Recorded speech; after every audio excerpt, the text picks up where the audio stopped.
सरफरोशी की तमन्ना अब हमारे दिल में है, देखना है जोर कितना बाजुए कातिल में है। ये वो पंक्तियां हैं जो आज भी हर भारतीय के दिल में देशभक्ति की लहर दौड़ा देती, और इन्हें सुनकर सबसे पहले जो चेहरा याद आता है वो है राम प्रसाद बिस्मिल, वो नौजवान जिसने अपने देश के लिए हंसते हंसते फांसी का फंदा चूम लिया और आखिरी सांस तक इस गीत को गाते रहे। मगर ब्रिटिश हुकूमत ने इस महान क्रांतिकारी को फांसी क्यों दी? जानने के लिए हमें इतिहास के पन्नों को पलटकर चलना होगा। 9 अगस्त 1925 की रात काकोरी स्टेशन पर आसमान में गहराता अंधेरा, हल्की हल्की ठंडी हवा और पटरी पर दौड़ती एक यात्री ट्रेन जिसमें सैकड़ों आम लोग अपने अपने मंजिल की ओर बढ़ रहे थे। किसी के हाथ में ब्रीफकेस था, किसी की गोद में बच्चा सोया था, तो कोई खिड़की के बाहर झांकते हुए रात के सन्नाटे का लुत्फ उठा रहा था। लेकिन उस ट्रेन में बैठे कुछ नौजवान सिर्फ सफर नहीं कर रहे थे, वो चल रहे थे क्रांति के ऐसे रास्ते पर जो आजादी की लड़ाई का कीमती अध्याय बनने वाली थी। तेज रफ्तार से चल रही ये ट्रेन लखनऊ से महज 15 किलोमीटर दूर पर थी। तभी ट्रेन में बैठा एक ऊंची मूंछों वाला युवक खिड़की से बाहर झांकता है और अपने सामने एक टोपी पहने हुए आदमी की तरफ मूंछ को ताव देता है। इशारा मिलते ही वो शख्स उठता है और चेन खींच देता है और वो ट्रेन अचानक से रुक जाती है। मगर यात्री कुछ समझ पाते उसके पहले ही ट्रेन में अलग अलग सीटों से 10 युवक खड़े हो जाते हैं और हाथ में पिस्तौल लेकर जोर से चिल्लाते हैं, कोई अपनी जगह से हिलने की कोशिश नहीं करेगा, हम तुम्हारा सामान लूटने नहीं आए हैं, हम तो वो लूट वापस लेने आए हैं जो इन अंग्रेजों ने हमारे भारतीयों से छीनी है। और ये युवक थे हिंदुस्तान रिपब्लिकन एसोसिएशन यानी HRA के क्रांतिकारी, जो अगले आधे घंटे में हजारों रुपए का खजाना लूट कर गायब हो गए और खुद को ताकतवर कहने वाले अंग्रेजों के मुंह पर कालिक पोत गए। हम बात कर रहे हैं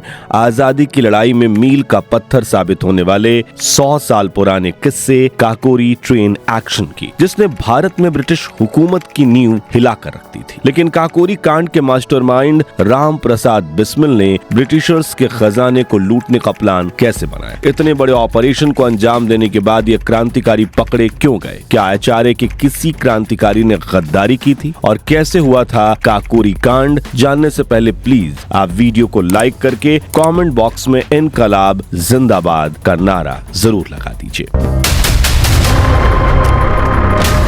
1922 का साल था जब चौरी चौरा कांड के बाद महात्मा गांधी ने असहयोग आंदोलन वापस ले लिया था। देश भर में जो क्रांतिकारी जोश उबल रहा था वो अचानक ठंडा पड़ गया। हजारों नौजवान जो अपनी जिंदगी देश को आजादी के नाम कर चुके थे अब खुद को दिशाहीन महसूस करने लगे। उन्हीं नौजवानों में एक नाम था राम प्रसाद बिस्मिल और उनके साथी चंद्रशेखर आजाद और अशफाकुल्लाह खान। इन तीनों के दिल में अब भी एक ही ख्याल गूंज रहा था, अगर गांधी जी का रास्ता हमें आजादी नहीं दे सकता तो अब हमें अपना रास्ता खुद बनाना होगा। और यहीं से जन्म हुआ हिंदुस्तान रिपब्लिकन एसोसिएशन यानी HRA का, एक ऐसा संगठन जिसका मकसद सिर्फ विरोध नहीं बल्कि असली क्रांति था। जिस तरह अमेरिका ब्रिटेन से आजाद हुआ, बिस्मिल उससे बहुत प्रभावित थे। उन्होंने HRA का मैनिफेस्टो खुद लिखा और उनका नाम था द रेवोल्यूशनरी। उसमें साफ लिखा गया था कि क्रांति के बल पर भारत को एक federal Republic of United state of India बनाया जाएगा, यानी एक ऐसा भारत जहां किसी राजा या अंग्रेज ही नहीं बल्कि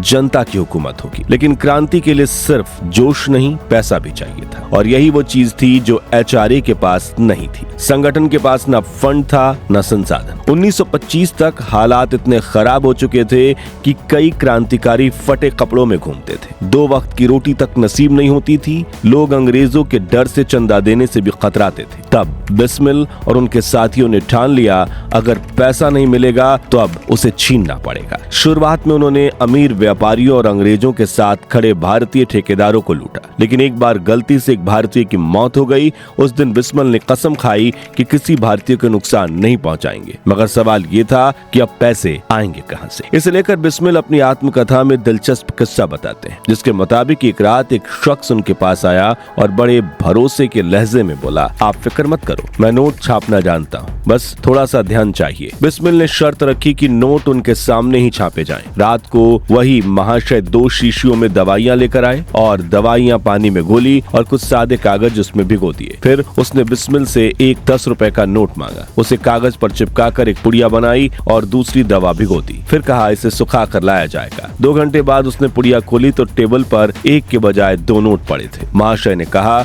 बड़े नोट दें, जल्दी बहुत पैसे बनेंगे। पर नोटों के नंबर मिलाए तो धोखा पकड़ा गया। दरअसल जब उस महाशय ने पुड़िया को आग पर सुखाने के लिए भेजा था तो उसके साथी ने सादे कागज की पुड़िया को नोटों की पुड़िया से बदल दिया और ऐसी ठगी उन दिनों आम थी। बिस्मिल ने गुस्से में रिवॉल्वर निकालकर उस महाशय की छाती पर रख दी और सारा खेल उगड़वा लिया। अब गुस्सा तो बहुत था, लेकिन उसने कसम खाई थी कि किसी हिंदुस्तानी को नहीं मारेंगे। उन्होंने उसे माफ कर दिया। सिर्फ एक कागज पर उसकी उंगलियों के निशान लेकर उसकी कसम दिलाई कि वो कभी ऐसा काम नहीं करेगा। इस तरह की धोखाधड़ियां पैसों के कारण क्रांतिकारियों के सामने आती रही। इस बीच एक दिन बिस्मिल ट्रेन से सफर कर रहे थे। उन्होंने अपनी आत्मकथा में लिखा है, मैं गार्ड के पास वाले डिब्बे में बैठा था। मैंने देखा स्टेशन मास्टर एक थैली ले आया और गार्ड ने उसे एक बड़े संदूक में डाल दिया। अगले स्टेशन पर यही हुआ। मैंने सोचा कि जरूर इस संदूक में कुछ खास होगा। लखनऊ स्टेशन पर जब कुलियों ने उस संदूक को उतारा तो बिस्मिल को एहसास हुआ इस पर तो सिर्फ एक ताला है, कोई जंजीर नहीं, और इसमें कम से कम 10,000 रुपए होने का अंदाजा लगाया। उसी पल उनके भीतर एक चिंगारी भड़क उठी। यही वो पैसा है जो अंग्रेजों ने हमारे किसानों से, हमारे खून पसीने से लूटा है। अब वक्त आ गया है कि ये पैसा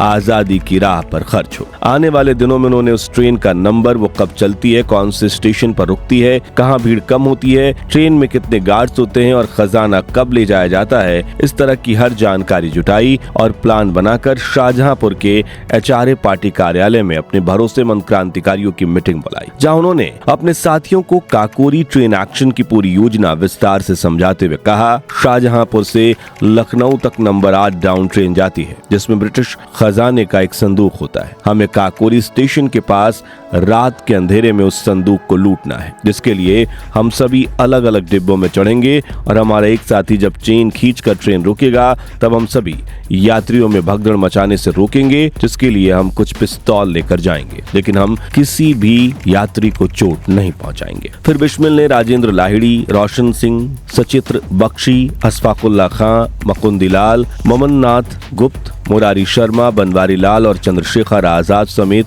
कुल 9 क्रांतिकारियों को चुना और इस मीटिंग में इतिहास के पन्नों में काकोरी कांड का नाम अमर हो गया। अब पूरी तैयारी के बाद 9 अगस्त की रात क्रांतिकारी उस ट्रेन को काकोरी स्टेशन के पास रोकने में कामयाब हो गए, जिसका जिक्र हमने वीडियो की शुरुआत में किया था। अब वो सभी क्रांतिकारी तेजी से नीचे उतरे और सीधे गार्ड के केबिन की तरफ बढ़े, जहां वहीं भारी भरकम संदूक रखा हुआ था। संदूक को नीचे उतारकर खोलने की कोशिश शुरू हुई, पर ताला जद्दी था, खुलने को तैयार नहीं था। तभी अशफाकुल्ला खां ने तुरंत ममननाथ गुप्त को अपनी माउजर थमा दी और दोनों हाथों से हथौड़ा उठाकर लॉक तोड़ने में जुट गए। कुछ साथी भंवर की तरह ट्रेन के किनारे पर खड़े होकर सतर्कता से फायरिंग करते रहे, ताकि किसी भी तरह की दखलंदाजी होने का डर पैदा ना हो। इसी अफरा तफरी में अचानक ममननाथ ने माउजर का ट्रिगर दबा दिया और गोली अहमद अली खान नाम के एक मासूम यात्री को लग गई, जिससे वो वहीं गिर पड़ा और उसकी मौके पर ही मौत हो गई। उस एक गोली ने रात की हवा को थमासा दिया, मानो समय ने अपनी सांसें रोक ली, लेकिन जल्द से जल्द लूटकर वहां से वो जाना चाहते थे। इसलिए सभी क्रांतिकारी फिर बक्सा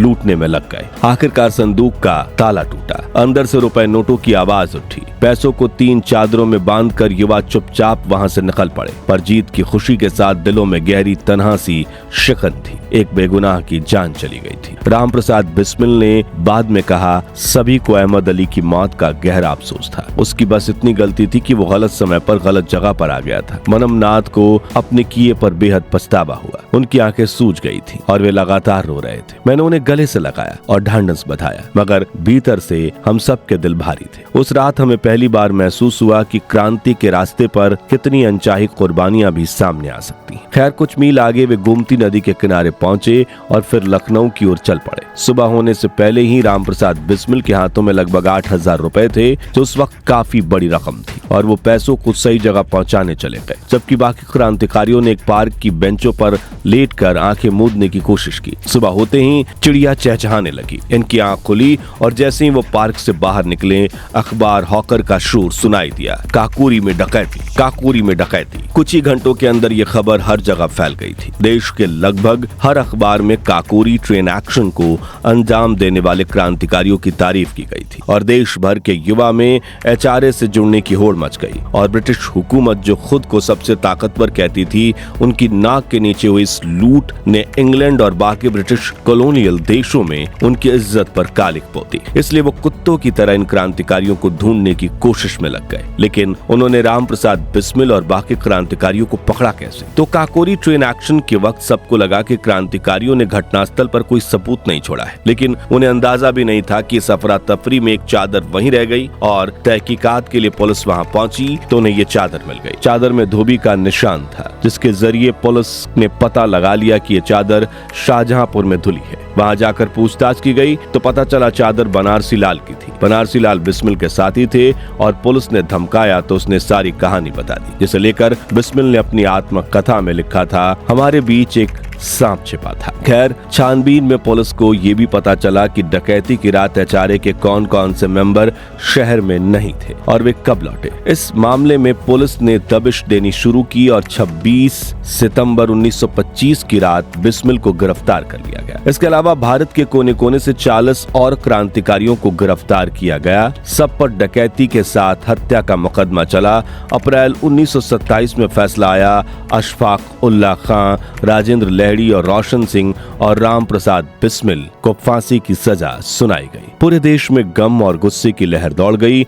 मदन मोहन मालवीय, मोतीलाल नेहरू और लाजपत राय, जवाहरलाल नेहरू और मोहम्मद अली जिन्ना तक इन क्रांतिकारियों के समर्थन में उतरे, लेकिन वायसराय ने दया याचिका ठुकरा दी। 17 और 19 दिसंबर 1927 को ये चारों महान क्रांतिकारी फांसी पर चढ़ा दिए गए। फांसी से पहले बिस्मिल ने अपनी आत्मकथा पूरी की और उसके अंतिम हिस्से को पढ़कर पता चलता है कि उस समय भी आम हिंदुस्तानी आज जैसा ही था। सिर्फ कुछ ही लोग थे जो आजादी के लिए जान देने को राजी थे। बिस्मिल लिखते हैं, मैंने जेल से भागने के अनेकों प्रयत्न किए, किंतु बाहर से कोई सहायता न मिल सकी। यही तो हृदय पर आघात लगता है कि जिस देश में मैंने इतना बड़ा क्रांतिकारी आंदोलन खड़ा किया था, वहाँ से मुझे प्राण रक्षा के लिए एक रिवॉल्वर तक नहीं मिल सका, एक नौयुवक की सहायता को न आ सका। अंत में फांसी पा रहा हूँ, लेकिन फांसी पाने का मुझे कोई अफसोस नहीं है, क्योंकि मैं इस नतीजे पर पहुंचा हूँ कि परमात्मा को यही मंजूर था। दूसरी तरफ वहीं ममंत नाथ गुप्ता नाबालिग होने की वजह से 14 साल की सजा पाकर रिहा हुए और जीवन भर लिखते रहे। दोस्तों, काकोरी कांड सिर्फ एक ट्रेन डकैती नहीं थी, बल्कि ऐसा आंदोलन बन चुका था जिसने स्वतंत्रता संग्राम को नई दिशा दी। तो मित्रों, अगर आपको भी राम प्रसाद बिस्मिल, चंद्रशेखर आजाद और भगत सिंह जैसे महान क्रांतिकारियों पर गर्व है, जिन्होंने देश के लिए अपने प्राण तक न्यौछावर कर दिए, तो कमेंट बॉक्स में इनकलाब जिंदाबाद जरूर लिखिए। काकोरी ट्रेन एक्शन और HRA के शहीद वीरों की ये गाथा पसंद आई हो तो वीडियो को लाइक और शेयर करें, इसे हर भारतीय तक पहुंचाइए और भारत के महान इतिहास से जुड़ी ऐसी अनसुनी अनकही सच्ची कहानियों के लिए हमारे चैनल को सब्सक्राइब करके नोटिफिकेशन बेल जरूर प्रेस कर दीजिए। इनकलाब जिंदाबाद। जय हिंद।